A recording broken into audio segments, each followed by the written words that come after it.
David Moyes is the big topic at West Ham right now, and let's be real, how could he not be? Because right now, it's going badly.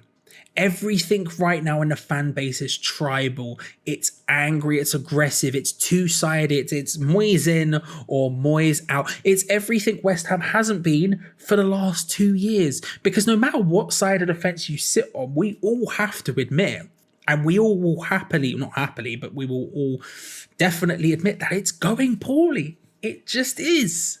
You know what I mean? And if you watch the watch-alongs, you'll know that my stance is that I am not Moyes out yet. I'm currently Moyes in, which is weird for me because if you've watched the watch-along for a long time, then you'll know, frankly, I don't particularly like the guy. I don't think he's that good of a manager. I don't think he's... Well, no, I've got nothing against him personally, although if you ask that one ball boy, he probably has something against him. And that journalist he snapped at for the Moisey comments. So actually, for the rest of this video, let's try and call him Moisey just to get on his nerves. I don't particularly like Moisey. I don't think he's that good of a manager. And I spent a long time at the beginning of the watch-alongs arguing exactly against that idea. Because I think everything people say about David Moyes now when they're saying Moyes out, I probably agree with you, and I've probably been saying it for a couple of years. So then why am I in this weird position of when they are saying that in the live chat of the watch along, when we're having this constant flowing conversation about West Ham, which you should 100% get involved with if you don't already. I would much appreciate it and much enjoy our conversations. Why am I defending him? Because it makes no sense, and you might not understand it, and frankly, I don't necessarily understand it. So what I want to do in this video is talk it through and come to some sort of magical conclusion where maybe it makes sense. And to be honest, maybe I'll change my mind by the end of it, because I feel like I'm close to being on the opposite side of the argument. I'm just not yet. How are you? I hope you're well. I hope you're having a grand old time. I hope you're enjoying this quarter season crisis we're having. Have a little bit of quarter life crisis here at West Ham at the moment, and enjoying the international break, because I think now's the time to be analytical, because we have a different managerial crisis going on with England. For example, we're not just thinking, game after game after game for West Ham. We have a bit of a time where we can step back and analyze it. And maybe you don't want to talk about Gareth Southgate, which is fine. That's a different managerial problem for a different time. And the way you can find out more about not Gareth Southgate is the One Football app, ladies and gentlemen. They are sponsoring this video, and it's a beautiful app on your phone where you only have to find out about the stuff you genuinely care about. So for example, if you didn't want to hear about Gareth Southgate and England and all of that sort of nonsense because you don't care about international football, as I know a lot of you do, then what I would do is download the One Football app, and then all you have to do is follow West Ham and follow, say, the Premier League, and you will only get that news, only the stuff you genuinely care about. None of this England nonsense, none of this Geo doing videos about Gareth Southgate. No, just the stuff you care about. The One Football app link in the description below and in the comment section. Thank you very much to them for sponsoring the video. Now let's try and find a bit of sense in this world of chaos of David Moyes and all of this other nonsense, shall we? Because it starts at the beginning when he first left the club, and I thought, to be fair, he was incredibly lucky and it didn't really go well. I felt like the fact we'd stayed up with such a high league position was probably more damning indictment on the league than it was a shining endorsement of David Moyes. A lot of the things that people say negatively about David Moyes now, I was probably saying back then and have been saying for a long time, right? I thought his football was too defensive. I thought it was stale. I thought it was one-dimensional. And I felt like, for the most part, we were lucky. I felt like we were too risk adverse. I felt like we would get a little bit forward, someone would press us a little bit, we would end up going backwards till the only option is to punt it long towards our striker and hope that they create magic and score a goal. What does that sound like? Oh, it sounds like Mikel Antonio now, just as much as it sounded like Marko Arnautovic back then. And when he came back, I didn't want it to happen. I didn't want him back at all. I understood the arguments of maybe he was hard done by the first time around, but he didn't show me enough to where I felt like actually he deserves a chance to stay, which is the opposite of now. I think he has shown enough, but we'll get into that very briefly. And that beginning of the second spell, I think, was much the same. And this is when I'm talking about the idea of arguing against the very idea of David Moyes being a good manager. I did not want him here. I didn't think he was good. It was the same reasons for everything everyone says at the moment. But what happened was, despite the fact all of those things continuing, still being too defensive, still being one-dimensional. And when I say too defensive, I think there's times and places to play those games. For example, I know a lot of people think he gives teams like Man United, for example, too much respect. I'm fine with playing defensive against teams like that. That makes sense. You're going to hit them on a counter-attack. They're better than us. Let's try and hit them on a counter-attack and make something work. It's the lower down the league teams I have problems with. Because me as a football fan, me as a West Ham fan, I like what used to be called the West Ham way, right? I like the attacking, exciting football, going at it, trying to play football the right way. That's the sort of stuff I like. And so David Moyes is very much the antithesis of that. But what happened is it worked. And then it sort of carried on working for a while. And he sort of went from someone who I was relatively certain would keep us in a sort of dogged relegation fight, constantly just trying to survive, into being European contenders 2 seasons in a row and getting Europe 2 seasons in a row. The problem is what that breeds is expectation. And that's one of the problems right now that West Ham are dealing with that isn't necessarily something Moyes can control.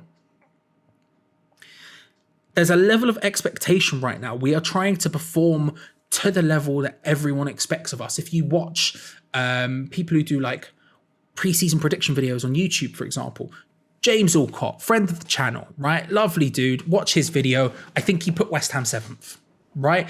And he was not the only one. I think most people would have put West Ham 7th. Most people would have said if there was a team in the Premier League most likely to challenge for Europe that wasn't one of the top 6, it would be West Ham United, which if you look at the last 2 seasons, almost certainly was not true, because frankly, we were the underdogs. We were a team fighting up. We were trying to outdo expectations. We were firing on all cylinders. We were flying. We were the underdogs, and now we are the dogs, you know, whatever that means. We are the team who have expectations, and that's not something we can control really. And with the weight of expectation comes disappointment if it's not going super well. Because this period we're having now is not unique. We've had periods like this under David Moyes before. The difference being, did we expect more than that? And now we expect more than that, and it happens. It looks much more cataclysmic, let's say, than it did previously. And this is again where we come down to it. Because we have done so well over the last 2 years. And so me as a fan who does not like David Moyes, who thinks that he's not necessarily a great manager, who thinks he's too one-dimensional, all of the things we've listed, all the things that you have listed, undoubtedly in tweets, in YouTube comment sections, in live chats, down the pub, probably like me to my significant other, to very tepid, uninterested responses.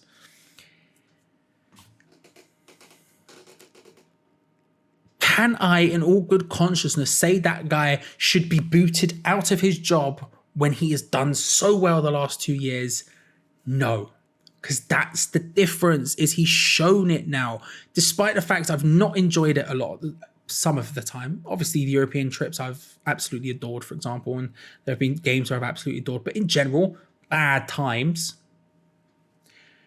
we have done so well. And that's the thing that's different from the first time to the second time, is that the first time he didn't show anything. Now, did he have the time to show anything? No, but I wouldn't have given him that time. Out of choices that weren't mine, obviously, he was given that time. And actually, it worked. And if he, and this is kind of the crux of the idea for me, if David Moyes, who has dragged West Ham to 2 European campaigns in a row, isn't afforded the time, doesn't deserve the time to try and make it work this season, who the hell does? You know? Here's a guy who's done it on such a low budget most of the time, a tiny squad, performing all expectations, European football 2 seasons in a row.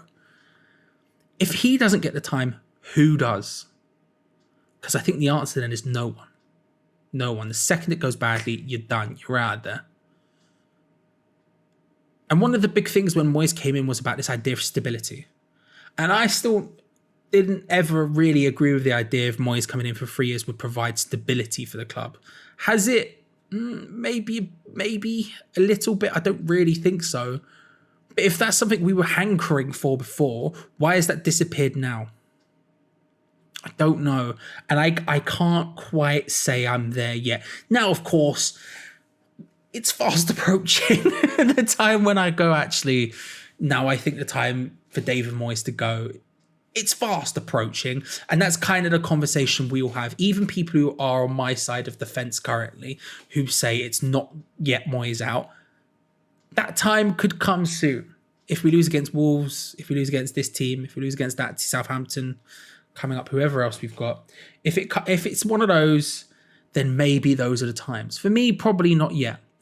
But realistically, I think the thing we all are forgetting is that our board are notoriously slow with these sort of things. Never ever like firing managers in general. Only ever do it way too late. And also, if we're being realistic, only hire things they know. So we're not going to go out and get a fun manager who no one's ever heard of, who's going to come in and revolutionize things. Equally, the names like Pochettino and Thomas Tuchel, who have been banded around non-stop in my live chat, for example, that ain't happening either. I hate to say it to you, but they've got bigger fish to fry.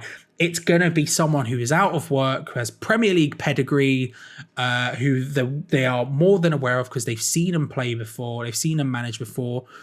Look at their managerial appointments: Avram Grant, Chelsea, Portsmouth, Sam Allardyce. Obviously, those are clubs in England and the Premier League. Slaven Bilic, who was the most exotic of all of the ones, but he was still a former West Ham defender. Manuel Pellegrini, Manchester City, and of course David Moyes, all very much known quantities to them. And if you look at the list of people who are out of work, who fits that criteria, who are actually realistic, it shortens very quickly. And that becomes the other point. If you are Moyes out, which one of those managers do you actually want? Because it's going to be one of them, and it ain't going to be Poch, and it ain't going to be Tuchel. It's going to be Sean Dyche. Hey, it might not be. We might get something fun, like Marcelo Bielsa, or Rafa Benitez, or Andre Villas-Boas, but it's gonna be a thing, whatever happens. Let me know in the comment section below how you feel. Let me know who you would want as manager if Moyes was to go. Let me know if my argument makes sense at all, because I honestly can't tell. And hey, let me know how you are. I hope you're well. I hope you're good. I hope you have a grand rest of the weekend, and I hope you enjoy the rest of your international break. Coming up to next weekend's match, we will of course be live, and we'll have videos in between now and then. So if you haven't already, make sure to subscribe. Hit the bell notification button so you don't miss out on any future videos. Like it while you're down there. And also, see you later on. Bye.